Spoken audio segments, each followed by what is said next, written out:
Olá, seja bem-vindo ao curso do Avançado do Apocalipse. Para você participar com a gente a partir de agora, você só vai precisar da sua Bíblia e de algo para fazer uma anotação, talvez uma caneta, um papel ou, quem sabe, o próprio celular. Eu quero apresentar para vocês a pessoa que vai nos conduzir nesse curso ao longo das próximas semanas, que é o jornalista Felipe Lemos, que tem se dedicado já há bastante tempo a estudar as profecias de Apocalipse de Daniel e também se dedicando a ensinar os outros em forma de estudo bíblico. Tudo bem, Felipe? Oi, Eliane. Prazer estar com todos aqui e poder falar desse assunto que é muito importante, muito interessante e bastante empolgante também. E por onde nós vamos começar esse estudo, Felipe? Bom, nós vamos começar justamente pela introdução, né? Vamos falar do contexto do livro do Apocalipse, da estrutura, autoria, fatos que vão possibilitar que as pessoas entendam do que se trata Apocalipse e profecias também, né? Lembrando que você pode participar conosco, deixando aí nos comentários a sua pergunta, a sua dúvida, e no final dessa explanação eu volto para trazer essas perguntas e nós vamos colocá-las aqui também para o Felipe. Felipe, vamos começar com uma oração? Vamos orar. Senhor Deus, muito obrigado pela oportunidade que o Senhor nos dá de estudar a sua palavra e de compreender a revelação que o Senhor deixou para a nossa vida. Acima de tudo, o Senhor deixou para que nós pudéssemos crescer espiritualmente, nos desenvolver espiritualmente e também ajudar outros nesse processo. Conduz esse estudo que é do Senhor, em nome de Jesus. Amém. Muito bem, vamos começar a falar um pouquinho, compartilhar algumas coisas que a gente tem aprendido sobre o livro do Apocalipse. E a gente vai falar um pouquinho de estrutura, de autoria, de contexto, de muita coisa interessante que vai te motivar a querer estudar mais esse livro, a compreendê-lo e a também, quem sabe, ensinar para outras pessoas. E eu quero falar um pouquinho, eu vou utilizar aqui essa apresentação, que vai inclusive nos mostrar a relação que o Apocalipse tem com o Antigo Testamento e com outras partes da Bíblia, né? Então vamos ter uma ideia aqui, primeiramente falando da própria palavra, né? Apocalipse. Apocalipsis do grego, e aqui a gente tem a palavra no idioma original, ela é formada por duas partes, vamos dizer assim. A primeira delas é apo, que tem a ver com fora, e calipsis, que tem a ver com cobrir. Com isso em mente, a gente chega à seguinte ideia, que Apocalipse, a palavra, ela vai ter um significado de quê? De descobrir ou revelar. Então é justamente o contrário do que muitas vezes as pessoas imaginam, né? Que Apocalipse é algo que está oculto, algo que ninguém sabe o que é, que ninguém consegue descobrir, não consegue entender. Então a gente vai justamente mostrar agora que Apocalipse não tem nada a ver com isso. Pelo contrário, é um livro que deve ser compreendido e que vai trazer muitas bênçãos para a nossa vida. Para a sua vida, né, principalmente, e para a minha. Do que trata o livro? Vamos tentar entender um pouquinho. Tem dois aspectos muito importantes aí do que trata o livro do Apocalipse. Primeiro, ele é a revelação de Jesus Cristo. Então, veio de Jesus essa revelação. Essa revelação não é humana, não é uma ideia humana, não é um projeto humano. O livro do Apocalipse tem a ver com uma revelação que veio de Jesus Cristo, né? O segundo aspecto é uma revelação sobre Jesus Cristo. Isso é muito interessante, a respeito dele. A gente não precisa ler agora, mas o Apocalipse no capítulo 1, verso 18, vai falar justamente disso, da importância da gente compreender que essa revelação é de Jesus Cristo e é sobre Jesus. Então não é sobre outros assuntos, outros personagens, mas é essencialmente dessa maneira que se dá a ideia principal, o conceito principal do livro do Apocalipse. O que o livro não trata? Só para a gente deixar bem claro do que não trata o livro do Apocalipse. Ele não é um livro sobre destruição, morte, código secreto, vitória de poderes hostis a Deus. E isso é muitas vezes apresentado, né, em séries, filmes, até em livros. Às vezes é uma conotação meio estranha. As pessoas usam a palavra Apocalipse como sinônimo de destruição. Apocalipse não quer dizer destruição, quer dizer revelação. É justamente um outro conceito. Então é isso que a gente até encontra alguns elementos de destruição, de morte, mas eles não são o ponto central desse livro. Isso é uma coisa muito importante para ser compreendida. o livro do Apocalipse também não trata de especulações sobre a vitória de uma nação atual ou de uma nação específica. Às vezes as pessoas querem comparar Apocalipse com um país, uma nação, um território. Não é disso que trata essencialmente o livro. O livro ele vai tratar de nações, mas não é o objetivo principal, não é o foco principal do livro. Então vamos lá. Mais algumas questões. Qual é que deve ser a nossa expectativa, né, ao estudar o livro do Apocalipse? A primeira delas eu queria destacar para você confiança no poder de Deus ao longo da história desse mundo. Esse livro é para nos dar confiança, é para te dar confiança, é para dar confiança para mim. Eu posso confiar no poder de Deus. Aí, o estudo do livro vai levá-lo a essa condição. Você vai confiar mais no poder de Deus. Certeza da atuação de Jesus Cristo em favor dos seus filhos após ascender ao céu.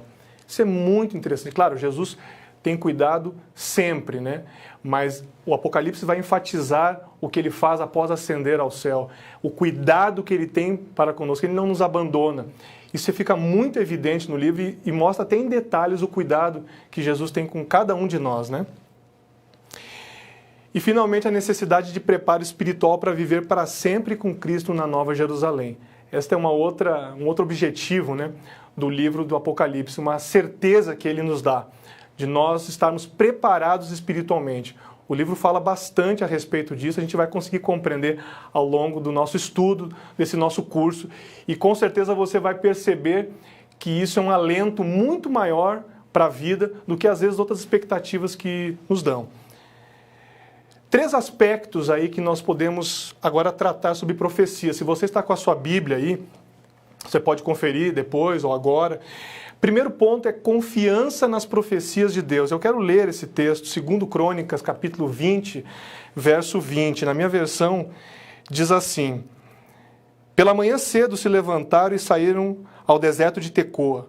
Ao saírem eles, pôs-se Josafá em pé e disse: Ouvi-me, ó Judá, e vós, moradores de Jerusalém. Crede no Senhor nosso Deus e estareis seguros. Crede nos seus profetas e prosperareis. Crer em profecia leva a segurança. Prosperidade exatamente no sentido espiritual. É algo que nos dá base. Então, crer em profecias, acreditar nas profecias, estudá-las, vai gerar confiança, vai gerar segurança. Isso é muito importante. Esse é um aspecto essencial para quando a gente fala de profecias, né? Um outro aspecto é que sem orientação profética o povo se perde ou carece de limites, ou fica faltando limites. Tem um texto muito interessante em Provérbios, capítulo 29, verso 18, que você pode conferir depois com calma, mas o texto é bem curtinho e diz o seguinte: Não havendo profecia, o povo se corrompe, mas o que guarda a lei, esse é feliz. Muito importante isso. Não havendo profecia, o povo se corrompe ou perde ou carece de limites. É o que vai dizer mais ou menos o texto original. A ideia é essa. Há um problema de condução, de foco, de direcionamento das pessoas quando falta entendimento, orientação profética. E, finalmente, a interpretação profética não é o que o profeta quer dizer, mas o que a mensagem do profeta quer dizer. Isso a gente vê claramente na segunda carta de Pedro. Nós podemos conferir, segunda carta de Pedro, capítulo 1, versos 19 a 21. Diz assim: Temos assim tanto mais confirmada a palavra profética, e fazeis bem em conhecê-la, como uma candeia que brilha em lugar tenebroso, até que o dia clareie e a estrela da alva nasça em vosso coração, sabendo primeiramente isso, que nenhuma profecia da Escritura provém de particular elucidação, porque nunca jamais qualquer profecia foi dada por vontade humana. Entretanto, homens santos falaram da parte de Deus, movidos pelo Espírito Santo. Muito interessante, né? O que a gente percebe aqui nesse texto é que as profecias não são aquilo que o profeta decide dizer, que ele escolhe, opta, quem sabe define por ele mesmo. Não. A profecia é dada por Deus. O profeta é um mensageiro. E é um mensageiro que se coloca sob submissão de Deus, se coloca em dependência de Deus. E por isso ele então leva uma mensagem útil, proveitosa, que inspira e edifica o povo. Então isso é muito importante, entender esses princípios sobre profecias, para a gente começar a ter uma compreensão bem boa, bem saudável, bem equilibrada de profecias, sem nenhum tipo assim de medo, de problema. Então, esses 3 conceitos eu destacaria. Há muitas outras coisas que a gente poderia dizer, mas a gente resume mais ou menos nesses 3 conceitos aqui. Vamos rapidamente ao contexto histórico. Como é que se situa o livro do Apocalipse? É uma revelação dada a João provavelmente no ano ou até 95 depois de Cristo. E aí tem algumas citações que mostram mais ou menos o contexto, né? Que foi durante o reinado de Domiciano, imperador romano, né? Que a adoração ao imperador se tornou pela primeira vez uma questão crucial para cristãos. Em nenhum lugar isso aconteceu com mais intensidade do que na província romana da Ásia, região a qual as cartas às 7 igrejas se dirigiam em primeiro plano. Então, aqui tem um pouco do contexto histórico das cartas às igrejas, que a gente vai estudar com mais detalhes em outros estudos, em próximas semanas, mas aqui você tem uma ideia de mais ou menos o contexto em que João recebe. Tem um registro de Eusébio de que João foi enviado a Patmos, a ilha de Patmos, por Domiciano e retornou para Éfeso quando os banidos injustamente pelo imperador foram libertados pelo seu sucessor, imperador Nerva. Então estima-se que João permaneceu exilado na ilha de Patmos, onde ele recebe a visão e onde ele vai efetivamente levar a termo o livro do Apocalipse. Ele ficou exilado ali por aproximadamente 4 anos. Então esse é um contexto muito importante para a gente entender como é que esse livro foi escrito, como é que ele foi desenvolvido. Aqui tem uma ideia do mapa, você pode ver mais ou menos as cartas às igrejas, e você vê Patmos ali também em destaque, que é uma ilha existente e tal, banhada pelo Mar Egeu, na região aí da Europa, ali próximo à Grécia e tal. E você vai tentar entender em que contexto, então, João estava. Ele estava preso, ele estava exilado pelo Império Romano, ele não estava em liberdade. Ele estava num contexto de encarceramento por causa do Evangelho. É nesta circunstância que João, então, vai escrever, vai receber as visões da parte de Deus e vai escrever o livro do Apocalipse. O gênero do livro, basta a gente entender que possui elementos de uma carta. E muitas vezes nós vamos ver esses elementos de carta no Apocalipse, como se alguém estivesse escrevendo para outro. Claro, tem muitas visões que são relatadas por João também, isso faz parte da construção do livro do Apocalipse, mas nós temos muitas vezes elementos de carta, né, e avisos.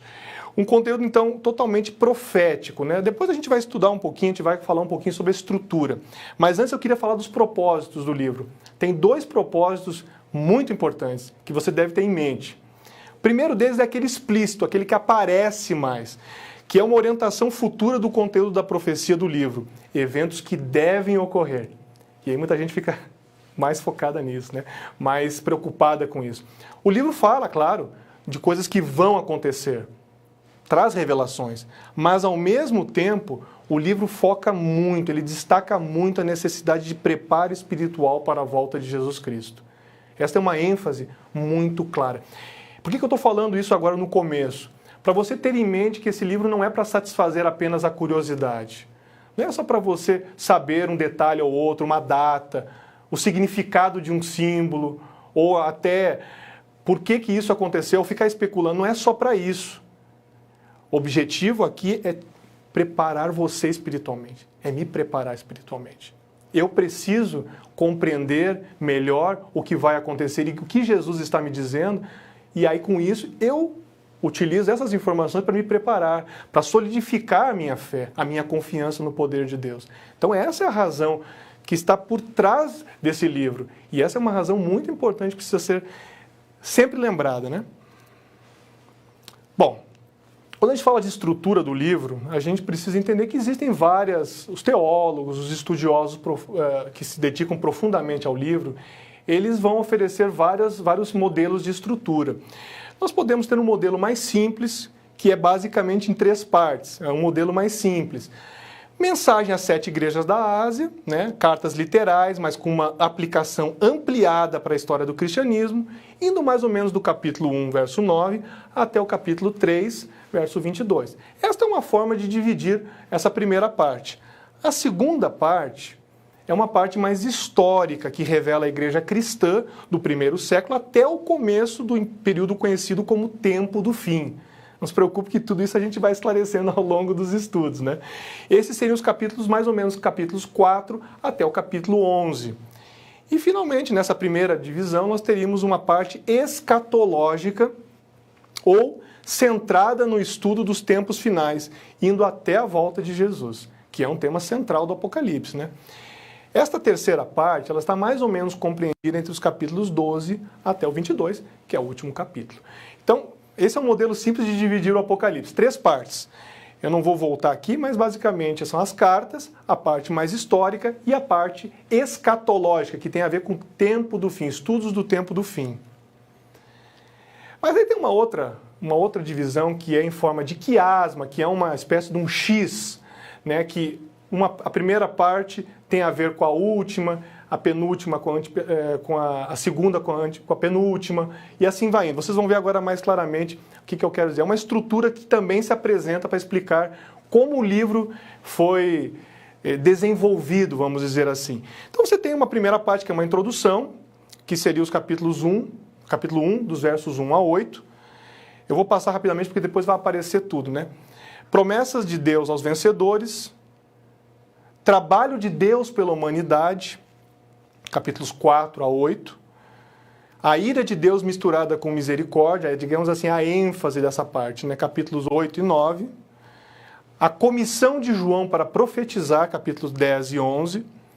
O grande conflito entre Cristo e Satanás, uma parte central do livro, capítulos 11, verso 19 até o 13, verso 18.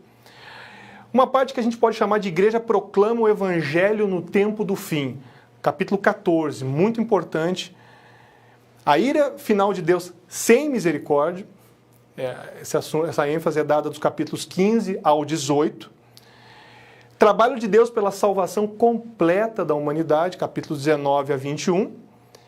E o trabalho de Deus pela salvação completa da humanidade, capítulos 21 e 22. E o final, né, que seria o 22, versos 6 a 21. Agora, se você olhar nessa estrutura, esquece essa palavrinha quiástica aí, ela é só mais a forma como fica é o X grego aí, tá? Essa estrutura desenvolvida pelo professor Ranko Stefanovic, que é um grande estudioso do Apocalipse, ela vai ficar mais ou menos assim. Você consegue perceber, eu vou passar aqui, você vê que o A, tem o A no final e o A no início. A introdução e o encerramento, eles têm semelhanças, eles têm relação um com o outro. Não é só um é o final e outro um é o início e outro é o final. Não é só por isso, eles têm semelhanças. Parte B ali, promessas para o vencedor. Aí você vai ver que nos capítulos 21 e 22, ao cumprimento das promessas para o vencedor. O livro foi estruturado dessa maneira, ele tem uma lógica. Olha o C, a letra C, o trabalho de Deus para a salvação da humanidade, junto com o trabalho de Deus para a salvação da humanidade de uma maneira mais completa. Capítulo 19, então, ligado com o capítulo 4. Letra D, a ira e a misericórdia de Deus atuando juntas. Isso no D. Aí você vê no D ali, a ira final de Deus destituída de misericórdia. A relação entre uma coisa e outra. Letra E, comissionamento de João para profetizar. Isso a gente vai entender melhor quando a gente estudar o capítulo 10 e o capítulo 11. E a igreja proclama o evangelho dos últimos dias, capítulo 14. E você vê que no centro está uma parte importantíssima para a gente entender o desenvolvimento do cristianismo, que é o grande conflito entre Cristo e Satanás, que está bem apresentado nos capítulos 11 a 13. Deixa eu falar uma outra coisa bem importante quando a gente vai começar a falar de introdução ao livro do Apocalipse. O Apocalipse, as pessoas ficam às vezes preocupadas. Como é que eu entendo os códigos? Como é que eu faço para compreender o que significa o livro do Apocalipse? Você não precisa sair imaginando, supondo, inventando, ou lendo não sei o que, o código A, B, C, D, não sei da onde. Acharam não sei uma coisa lá que pode significar. A principal ferramenta para compreender o livro do Apocalipse e os seus símbolos É a própria Bíblia. Principalmente o Antigo Testamento. Tem algumas coisas aqui que eu vou mostrar que exemplificam isso. Então, por exemplo, João descreve o desfecho final do Armagedon. Eu não vou explicar isso agora, eu vou falar apenas para dar um exemplo. Ele descreve o desfecho final do Armagedon e usa a imagem do secamento das águas do Eufrates. Alguém pode dizer, mas onde é que tirou essa ideia? Pois é, essa ideia veio da Bíblia. Ele não inventou. João não viu coisas absurdas. Ele viu elementos que já havia, que de alguma maneira tinham aparecido em outras partes da Bíblia, principalmente no Antigo Testamento. Então tem um paralelo com profecias de Isaías sobre o fim do cativeiro babilônico e o livro do Êxodo, com a abertura do Mar Vermelho. Existem paralelos, existem relações. Quer ver um outro exemplo? Imagens do Apocalipse que refletem a familiaridade das pessoas com a imagem ética hebraica, que faziam parte da narrativa do Antigo Testamento. A visão das almas debaixo do altar, que aparece em Apocalipse 6, faz referência ao sangue que é vida. Isso está em Levítico 17. Então o conceito que está trazendo ali de vida, sangue, e já estava presente antes, já tinha sido apresentado na Bíblia antes de ser escrito o Apocalipse, em Levítico capítulo 17. Tudo isso a gente vai estudar com calma depois, não se preocupem, porque a gente vai detalhar essas temáticas específicas depois, Apocalipse 6 e outras partes. Um estudioso brasileiro, o professor e doutor Vanderlei Dornelles, ele diz que nos 22 capítulos do livro, João faz cerca de 2.000 alusões ao Antigo Testamento. Não é à toa que a gente tem que utilizar o Antigo Testamento para compreender, né? Inclui 400 referências diretas e 90 citações literais do Pentateuco, que são os 5 primeiros livros, e dos profetas. Então, eu até brinco, né, dizendo que se você, não, por exemplo, não costuma ler os livros como Ezequiel, Jeremias, Isaías, a forma mais fácil de você estudar esses livros é lendo Apocalipse. Porque você vai ter o tempo inteiro necessidade de fazer conexão com eles. Existem visões que João recebeu que estão muito idênticas às que apareceram para Ezequiel. Então existe um paralelo e por isso dali a gente pode tirar mais ou menos a ideia do que significou aquilo ali quando João recebeu. Então não é uma coisa absurda, existem muitas chaves de interpretação, vamos dizer assim, né? O código para descobrir o Apocalipse está dentro da própria Bíblia. Um outro ponto aqui, a imagem do Cordeiro em pé no Monte Sião com 144 mil. Isso vai aparecer em Apocalipse 14, verso 1. Isso é uma reprodução de uma cena de Salomão e todo Israel no Monte Sião, que apareceu em 1 Reis, capítulo 8, verso 1. Olha que interessante. Então já existe um paralelo lá, né? Aqui a gente pode falar um pouquinho da relação do livro do Apocalipse com o livro de Daniel. Imagino que alguns já devam ter se perguntado, mas o livro do Apocalipse, a principal referência dele não é Daniel? Muito bem, tem tudo a ver mesmo. Daniel e Apocalipse são irmãos, muito próximos. E é interessante que, quando João revela para mostrar o que deve acontecer em breve, isso é uma expressão que aparece no livro do Apocalipse, estas palavras são uma alusão explícita, ou seja, direta, né? As mesmas palavras usadas por Daniel ao rei da Babilônia. Olha que Daniel fala em capítulo 2, versos 28 e 29. Há um Deus no céu que revela mistérios, e ele revelou ao rei Nabucodonosor o que acontecerá no fim dos dias. É a mesma expressão que João vai usar. Então, sabe o que nós estamos falando? Nós estamos falando de revelação. E nós estamos falando de um paralelo muito claro entre Apocalipse e Daniel. A mesma ideia. E aí depois tem a outra questão, que será daqui em diante, né? A alusão de João a Daniel em Apocalipse capítulo 1, verso 1, sugere que o Apocalipse deve ser entendido em conexão com as visões simbólicas de Daniel sobre o futuro plano e propósito de Deus. E aí, os estudos recentes que os teólogos vão fazendo confirmam que Daniel é o mais influente de todos os profetas hebreus a que o livro do Apocalipse faz alusão. O Apocalipse vai fazer várias alusões ao livro de Daniel, várias, não são poucas.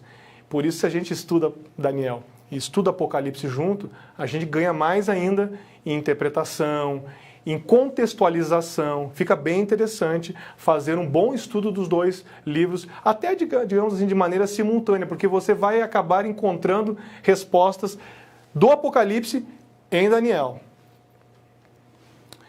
Aqui tem um outro exemplo que aparentemente João substitui a frase de Daniel no final dos dias, ou o que acontecerá no futuro, pela palavra logo, rapidamente. Então, já falou um pouquinho disso, né? Outro importante fato, outra importante explicação para a gente interpretar o livro do Apocalipse. A gente precisa compreender sobre santuário. Santuário é um tema importantíssimo para compreender o Apocalipse. Eu sei que algumas das pessoas até olham, eu ouvi falar do santuário, o lugar lá onde sacrificavam animais todo dia e tal, no deserto, primeiro em tendas, depois fizeram no templo. Ok, só que agora a gente precisa compreender um pouquinho mais o que são aqueles símbolos do santuário, qual era a finalidade deles e por que eles aparecem no livro do Apocalipse. Então, o santuário funciona como um pano de fundo da obra de Cristo em favor da salvação humana. E a gente pode dizer que isso ocorre em 3 níveis. O primeiro nível é quando João menciona o templo, vários itens da mobília do santuário, 7 tochas que ardem diante do trono, 7 taças de ouro cheias de incenso, incensário de ouro, altar de ouro diante do trono, arca da aliança, são todos mobiliários, eles têm significados e eles aparecem no Apocalipse com um significado importante, dando para nós a chance de compreender o que Deus queria dizer com aquela visão, né? No outro nível, nós temos alguns rituais do santuário que também vão aparecer no livro do Apocalipse. Referência frequente ao Cordeiro e ao sangue do Cordeiro.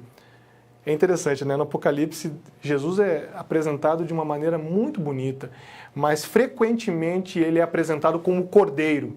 Isso tem tudo a ver com o santuário. Então, se você entender o que significa o Cordeiro no santuário, como é que funcionava esse ritual de sacrifício, você vai entender muitas das explicações que são dadas no livro do Apocalipse sobre Cordeiro. Claro que em vários momentos Jesus é apresentado como Cordeiro glorificado, mas sem perder aquela característica do Cordeiro. Por quê? Porque ele morreu por mim e por você. Por isso ele é apresentado dessa maneira. E está relacionado lá com a explicação do santuário, da morte do animal, que depois foi apresentada como a vinda de Jesus para então morrer na cruz por nós. Tudo isso está interligado. Tudo isso está bem apresentado no livro do Apocalipse. Finalmente, também aparece um ciclo de festas anuais associadas ao culto hebraico que era centrado no santuário. Eu não vou me deter agora muito nessa questão das festas, mas essas festas do povo judeu, elas tinham totalmente relação com questões religiosas, elas tinham significados relacionados à vida econômica, mas principalmente à vida religiosa do povo. E essas festas vão ser citadas, elas vão aparecer, digamos assim, de maneira indireta no livro do Apocalipse. E a gente vai conseguir entender por que elas aparecem. E por isso que de vez em quando a gente vai ter que fazer um estudinho também das festas, vai ter que falar de santuário. Então vai ser um vai e volta. Vamos ler Apocalipse, mas vamos ler outros capítulos também da Bíblia, porque eles também vão nos ajudar. Então vai ser um exercício muito legal. Ler bastante textos e compreender o que eles dizem, né? 7 partes do livro em que há uma introdução com cenas do santuário. Eu esqueci de falar, estava quase esquecendo de falar disso. Há 7 partes do livro em que tem uma introdução falando do santuário celestial. Antes das 7 igrejas, na abertura dos 7 selos, no soar das 7 trombetas, na ira das nações aparece primeiro uma cena do santuário celestial, nas 7 últimas pragas, e na consumação escatológica, e na Nova Jerusalém. Antes de cada uma dessas partes vão aparecer cenas do santuário, com um propósito. A gente vai entender e vai estudar um pouco mais a fundo isso. Outra coisa que se fala, a gente pode falar rapidamente aqui, é sobre a simbologia do Apocalipse. A fonte de interpretação é sempre a Bíblia. Tem até essa brincadeira aqui que mostra, por exemplo, lá, o animal. Por que ele significa rei ou reino? Tem um texto que dá margem para isso. Explica. Mulher tem a ver com igreja. Águas, povos. Um dia é igual a um ano. Tem a base bíblica. Ventos igual a guerra. Chifres igual a reino. E em dado momento o chifre também vai ter um significado de força. Vai depender muito do contexto. A gente não pode pegar esses símbolos e deixar eles assim, travados. Na maior parte das vezes eles têm esse significado, mas em algumas circunstâncias, dependendo do contexto, eles vão poder significar algo um pouquinho diferente. Tempos, então, igual a anos, dragão, diabo, enfim, cordeiro eu já falei, cauda, né? Aparece muitas vezes, tem a ver com falso profeta, estrelas, tem a ver com mensageiros. Então essa simbologia do Apocalipse, isso é muito importante. João recebeu essa visão exilado na ilha de Patmos. E Deus instruiu ele ele recebeu uma visão simbólica, com muito simbolismo, justamente porque alguns dos símbolos diziam respeito ao próprio contexto do império que estava em vigor na época dele, o Império Romano. Então, evidentemente que João não poderia escrever algumas coisas claramente, recebeu por simbologia. Mas hoje nós conseguimos compreender, e muito antes de nós, muitas outras pessoas em séculos muito anteriores aos nossos, já estudaram o livro do Apocalipse, já pesquisaram e chegaram a muitas conclusões. Então, não é nós que inventamos essa interpretação profética, não. Essa interpretação profética já vem há muito tempo. Só para vocês terem uma ideia. Você tem uma ideia. Você já ouviu falar de Isaac Newton, né? Pois é, Isaac Newton, bem conhecido, né? Por causa das leis, da física e tudo mais. Ele foi, acima de tudo, um grande estudioso de profecias. Um grande estudioso de profecias. E ele escreveu um livro muito interessante, eu posso até mostrar numa próxima oportunidade, um livro sobre profecias de Daniel e Apocalipse. É um livro que pode ser encontrado em qualquer livraria, qualquer sebo por aí. É muito interessante. Claro que ele não detalha tantas coisas como os teólogos de hoje fazem, quem sabe, mas é só para você ter uma ideia de que lá em 1700 e pouco, Isaac Newton já tinha um interesse de estudar profecias. E o Apocalipse é o livro dos 7, né? 7 igrejas, 7 espíritos, 7 candelabros de ouro, 7 estrelas, 7 lâmpadas, 7 selos, 7 chifres, 7 olhos, 7 anjos, 7 trombetas, 7 trovões, 7.000, 7 cabeças, 7 coroas, 7 pragas, 7 taças, 7 montanhas, 7 reis. Opa, passei todos os 7. E já vou chegar agora nessa parte, mas esses 7 que aparecem aí toda hora, as pessoas ficam pensando, mas por que tanto 7? Já me perguntaram algumas vezes nas classes bíblicas, por que tanto 7? O que tem esse número, né? O 7 sempre na Bíblia tem sido apresentado como plenitude ou de maneira, alguma coisa que é integral, que dá um sentido de completo. É por isso que aparece o número 7. Não é um número para você, sei lá, guardar como se fosse um amuleto. Não precisamos ir para esse tipo de extremo. Mas existe um significado dentro da cultura, principalmente a cultura hebraica, do 7 como um número de plenitude. E Deus se vale disso, porque Ele deu essa revelação no contexto em que João poderia compreender e assim expressar por meio da escrita. Temas importantes que nós vamos encontrar nesse estudo, nessa jornada aí que nós vamos fazer pelo livro do Apocalipse. Soberania de Deus. Isso vai aparecer muito, muito, muito no livro do Apocalipse. O livro do Apocalipse mostra fortemente a soberania de Deus, como Deus quer ser adorado, como Deus quer ser reverenciado. Vai haver passagens muito bonitas que mostram os seres celestes adorando a Deus no seu trono. Isso confirma o poder, a soberania e a onipotência de Deus. E Jesus também, a sua divindade, é confirmada no livro do Apocalipse. Outro aspecto importante é a justiça divina. Isso aparece muito no livro do Apocalipse. É um conceito muito importante. Deus é justo, é misericordioso, mas é justo. Ele dá a cada um de acordo com as suas escolhas. Então isso aparece muito claramente. O esforço de Deus para levar as pessoas ao arrependimento, isso vai aparecer também no livro do Apocalipse. O processo de salvação, importantíssimo. Importantíssimo. Nós vamos ver claramente como Jesus tem trabalhado em favor da gente, em meu favor, em seu favor, em favor da sua salvação. Isso é muito importante e vai aparecer. O papel de Cristo na história da salvação, o papel da igreja no plano de Deus, isso aparece muito também. Como é que a igreja vai se desenvolvendo, como é que ela se desenvolveu ao longo da história? O livro do Apocalipse vai trazer isso. Ele vai mostrar como a igreja foi se desenvolvendo. E você pode pensar o seguinte, né? Mas que igreja? Qual a denominação? Não. Apocalipse vai falar da igreja de Deus no sentido de pessoas que são fiéis e obedientes a Deus. Ele depois vai mostrar o que essa obediência representa na prática, vai mostrar a diferença que existe entre os fiéis e aqueles que não são fiéis. E você pode até pensar, mas por que o Apocalipse separa as pessoas? Não é o Apocalipse que separa, o Apocalipse mostra o que vai acontecer por conta das decisões que as pessoas tomam.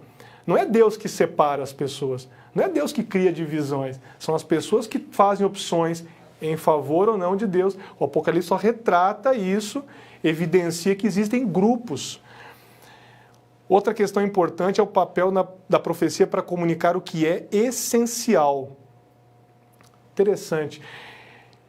Já nessa primeira conversa, eu queria que a gente realmente compreendesse que profecia não é só saber o futuro. E muito menos adivinhação da ideia do outro. É muito mais do que isso. Profecia é uma mensagem, uma revelação de Deus para a sua vida ser melhor, para a sua vida ser espiritualmente mais forte, mais relevante, mais edificante e que ajude outras pessoas. Profecia não é só para satisfazer a curiosidade.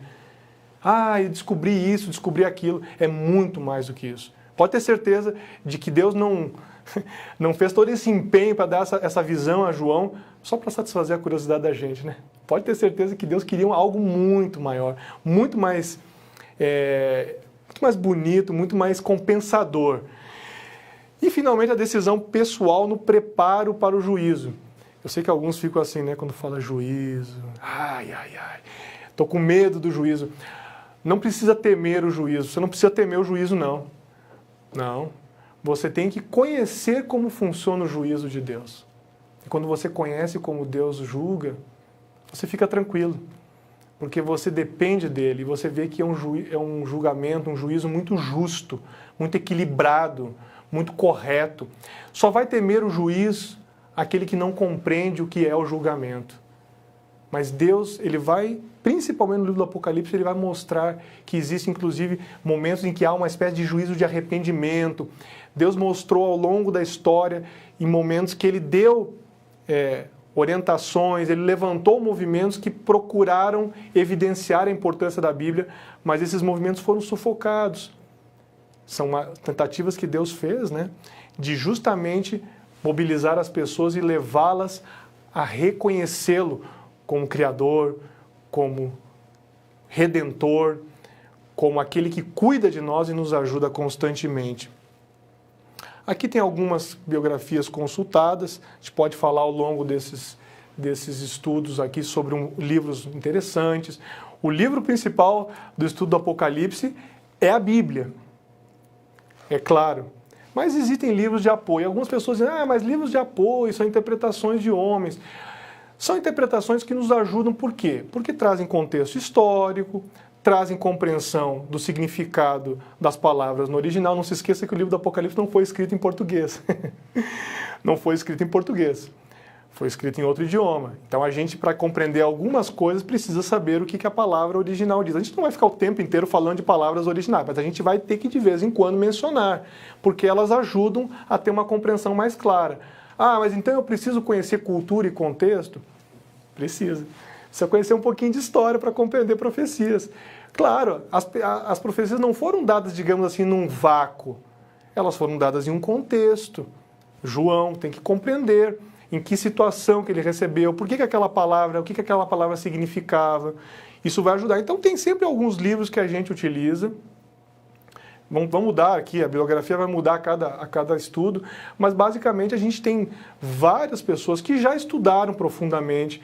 Eu sou um compartilhador aqui, eu sou um facilitador para ajudar a gente a encontrar boas respostas. Eu não tenho as respostas para tudo, mas procuro buscar as melhores respostas nas melhores fontes, começando e tendo como base principal a palavra de Deus.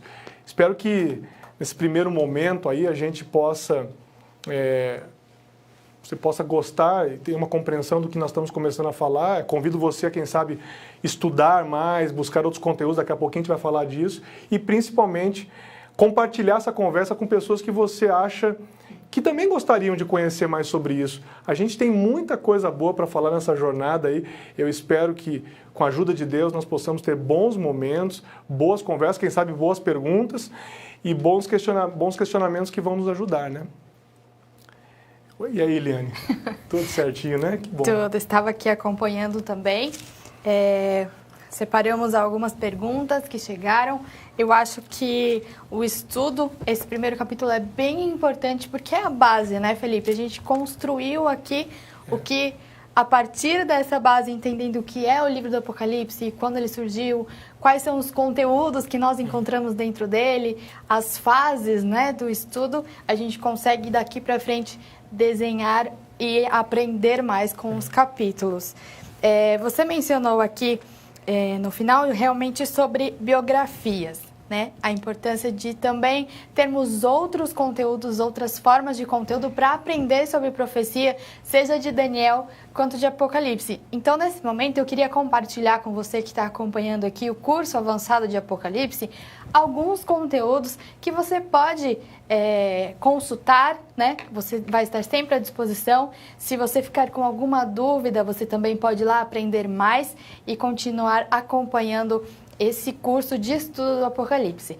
O primeiro conteúdo que eu quero compartilhar com vocês é um site que se chama apocalipse.com, bem simples, bem fácil de lembrar. Então lá você também vai encontrar mais explicações, mais estudos, alguns artigos que talvez ali trabalhem temas específicos, né, sobre alguns elementos, alguns segredos do Apocalipse que podem estar desvendados para você ali em apocalipse.com. Também quero compartilhar com você um outro conteúdo agora em vídeo.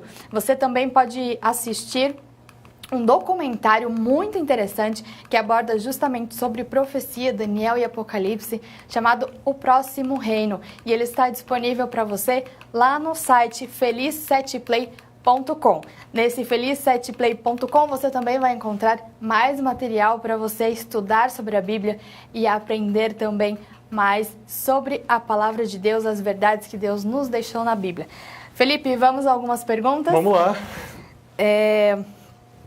Eu acredito que aos poucos o pessoal vai se soltando um pouquinho mais, vai também aprendendo, né, outros pontos de vista e enviando para nós. Lembrando que você pode participar ao vivo, esse é o objetivo desse curso do Apocalipse.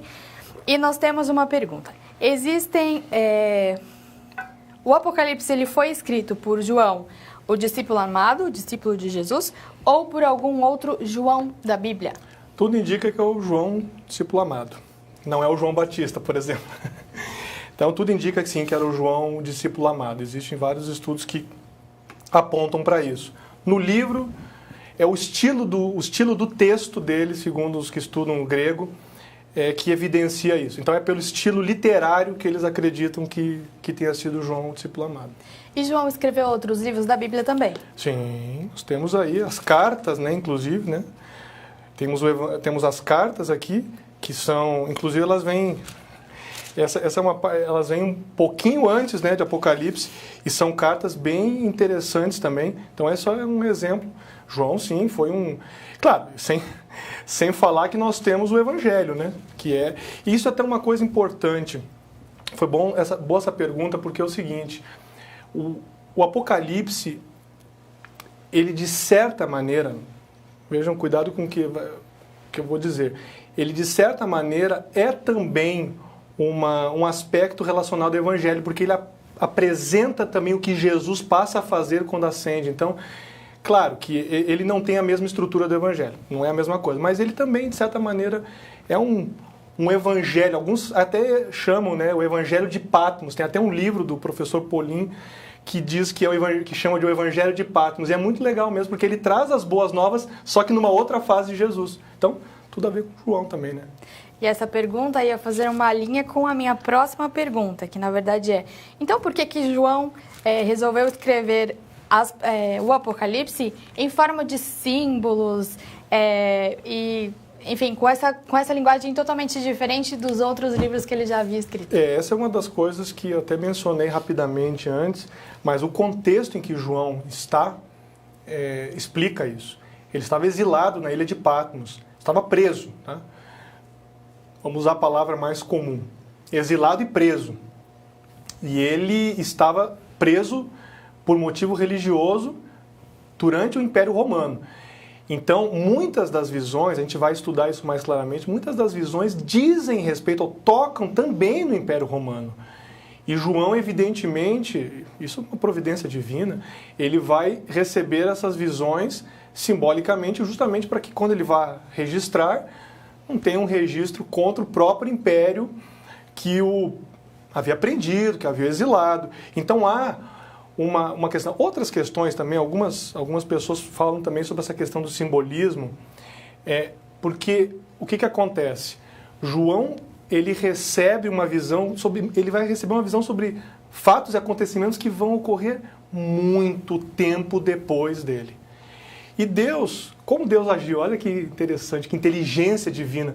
Deus, ele vai e dá elementos para João poder descrever. Então Deus mostra para João algumas coisas que ele tinha familiaridade para que ele pudesse escrever, mas olha, fica tranquilo que isso aqui vai ter um outro significado, não é literalmente aquilo que você está vendo. Então, por exemplo, ele viu animais com várias cabeças, com vários chifres. É evidente que isso não significa literalmente um animal. Então, por que Deus dá dessa maneira? Porque esses animais, por exemplo, simbolizavam poderes e reinos que João não compreenderia se Deus fosse mostrar um país, fosse mostrar uma nação como ela é. Então, Deus foi extremamente didático e ilustrativo e fez de acordo com a realidade de João, porque essas bestas, esses animais, eram de conhecimento dele. Né? Felipe, eu acho que a melhor parte do Apocalipse é a gente saber que no final da história tudo termina bem. Sem dúvida. A gente já tem o final. Então, acho que essa é a grande esperança, o grande ânimo de ver que tudo aquilo que está descrito ali, na forma de problemas e dificuldades, termina com vitória. Sem dúvida, não tem coisa melhor do que isso, né? E qual é a sua parte sua parte favorita do Apocalipse? Minha parte favorita, eu gosto de todas as partes, mas principalmente o capítulo 1. Por quê? Porque Jesus não é apresentado ali como o sofredor que morreu mais. Ele é apresentado como um rei entronizado. Ele já é apresentado como aquele que é adorado, aquele que é reconhecido como Deus e aquele que vai reinar depois, né? Vem buscar a gente e vai reinar, então, mas ele é recebido no céu, ele é entronizado. Isso é muito legal porque é uma outra visão de Jesus. Não que a visão de Jesus crucificado não seja linda em seu significado para nós, mas poder ler assim essa descrição do poder de Jesus, eu vou falar a verdade, eu me emociono muito com o primeiro capítulo de Apocalipse, porque é uma coisa bonita, inspiradora e que já tinha sido predita e tinha sido dita em outras partes da Bíblia. Então, eu fico bastante tocado com o primeiro capítulo de Apocalipse. Para mim, assim, é um ponto de partida excelente. Então, acho que esse é o momento de nós convidarmos os nossos amigos para vir participar na semana que vem e já iniciarmos aí em grande estilo o nosso estudo, o nosso curso do Apocalipse Avançado, o capítulo de número 1. Então, eu quero convidar você a continuar acompanhando esse curso, a estudar, a trazer a sua Bíblia, a tomar as suas anotações e também aprender mais sobre o Apocalipse, o plano de Deus para a nossa vida, a revelação de Deus para o nosso tempo. Felipe, vamos encerrar com uma oração? Vamos encerrar. Eu só quero lembrá-lo que Deus tem um grande propósito com o estudo da Bíblia, com o estudo das profecias. Não deixe de estudar. Quem sabe você está vendo agora, não sei em que circunstância, em que momento, mas pegue a sua Bíblia. Não tenha medo de estudar as profecias. Não tenha medo. Isso foi deixado para nós, para você. É revelação de Deus para a nossa vida. Deus tem muitas coisas a nos dizer aqui e principalmente para nos fazer nos sentir vitoriosos nele. Porque é isso que todos nós queremos, né? Vamos orar. Senhor, muito obrigado pela oportunidade que tivemos aqui de compartilhar um pouquinho da sua palavra. Ainda estamos começando esse curso, entregamos ele nas suas mãos, porque é do Senhor a revelação para a nossa vida. Nos ajude a compreender o que o Senhor tem para nós, nos ajude a experimentar as bênçãos que vêm deste estudo. Esteja com cada pessoa que nos assiste nesse momento. Seja ricamente abençoada onde quer que esteja. Não sei a circunstância, mas eu sei que o Senhor tem uma bênção para cada pessoa neste momento. Muito obrigado pela oportunidade, pelo amor e pelo seu carinho, em nome de Jesus. Amém. Amém. Obrigada pela sua companhia. Nos vemos no próximo estudo.